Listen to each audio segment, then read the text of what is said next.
मैं प्रस्ताव करता हूं कि श्री ओम बिरला जी जो इस सभा के सदस्य हैं को इस सभा के अध्यक्ष के रूप में चुना जाए। प्रस्ताव का मैं समर्थन करता हूं। Shri Om Birla is declared elected as the Speaker of this House.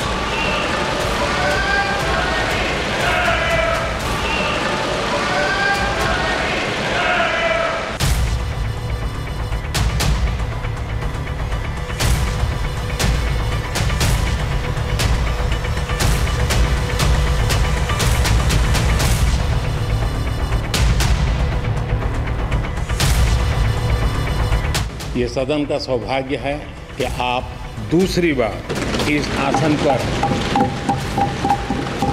विराजमान हो रहे हैं। The question is not how efficiently the House is run. The question is how much of India's voice is being allowed to be heard in this House. आपके इशारे पर सदन चले, इसका उल्टा ना हो।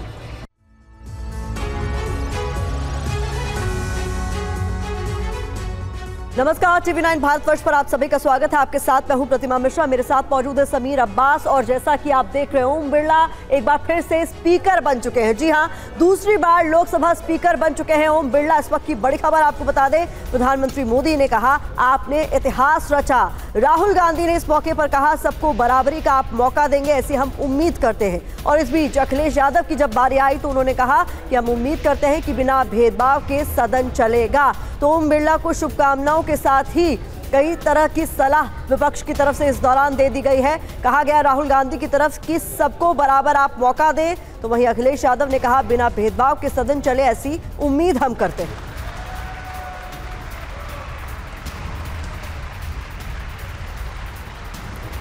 अमृत काल के इस महत्वपूर्ण कालखंड में दूसरी बार इस पद पर विराजमान होना बहुत बड़ा दायित्व आपको मिला है। और आपका 5 वर्ष का अनुभव और आपके साथ हम लोगों का 5 साल का अनुभव, हम सबका विश्वास है कि आप आने वाले 5 साल हम सबका मार्गदर्शन भी करेंगे और देश की आशा अपेक्षाएं पूर्ण करने के लिए ये सदन अपना दायित्व निभाने में आपकी बहुत बड़ी भूमिका रहेगी। 18वीं लोकसभा में स्पीकर का कार्यभार दूसरी बार संभालना ये अपने आप में एक बड़ा नया रिकॉर्ड बनते हम देख रहे हैं। श्री बलराम जाखड़ जी वो पहले ऐसे अध्यक्ष थे जिन्होंने 5 साल कार्यकाल पूरा करके फिर दोबारा उनको स्पीकर बनने का अवसर मिला था। उसके बाद आप हैं जिन्हें 5 साल पूर्ण करने के बाद दोबारा इस पद पर हासिल होने का अवसर मिला। गत 20 साल का एक ऐसा कालखंड रहा है कि ज़्यादातर स्पीकर या तो उसके बाद चुनाव नहीं लड़े हैं या तो जीत करके नहीं आए हैं। आप समझ सकते हैं कि स्पीकर का काम कितना कठिन है कि उसके लिए दोबारा जीतना मुश्किल हो जाता है, लेकिन आप जीत करके आए हैं, इसके लिए एक नया इतिहास आपने गढ़ा।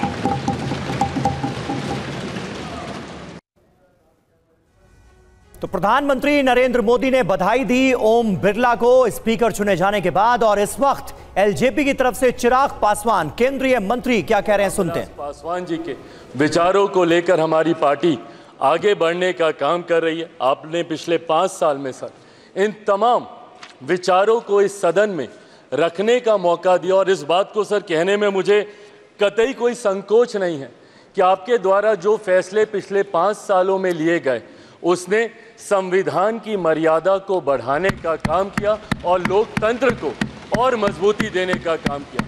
सर, हम लोग चुनाव बाहर लड़कर आ गए हैं। मैं तमाम साथियों से यही आग्रह करूंगा कि जहां चुनाव लड़ना था हम लोग लड़ चुके हैं। अब हम सबकी जिम्मेदारी है कि अपने अपने क्षेत्र के मुद्दों को हम लोग यहाँ पर रखें और अपने देश को आगे लेकर जाने की जिम्मेदारी के साथ हम लोग यहाँ पर कार्य करने का प्रयास करें। सर, आज सिर्फ आपको बधाई देने के उद्देश्य से हम लोग खड़े हुए हैं, पर हाँ, कई बार जब विपक्ष के द्वारा कई बातें कही जाती हैं, मैं इतना भी मैं ज़रूर आग्रह करूंगा कि जब एक उंगली आप किसी की तरफ उठाते हैं तो बाकी उंगलियां आपकी तरफ उठती हैं। जब आप सत्ता पक्ष से किसी एक आचरण की उम्मीद रखते हैं तो वही उम्मीद हम लोग भी आपके राज्य में उसी आचरण की उम्मीद रखते हैं। कई राज्यों के ऐसे उदाहरण हैं, मैं नाम लेना नहीं चाहूँगा, पर जब आप स्पीकर के पद की बात करते हैं, आप डेप्यूटी स्पीकर के पद की बात करते हैं, तो कई राज्य ऐसे हैं जहां पे स्पीकर का पद और डेप्यूटी स्पीकर का पद भी आप ही के पास है, जहां पर सरकार एनडीए का कोई घटक दल नहीं चला रहा, विपक्ष के दल चलाने का काम कर रहे हैं। ऐसे में सर, इस उम्मीद के साथ कि अगले 5 साल आपका नेतृत्व, आपका मार्गदर्शन उतनी ही खूबसूरती से हम लोग को मिलता रहेगा जैसे पिछले 5 सालों में मिला।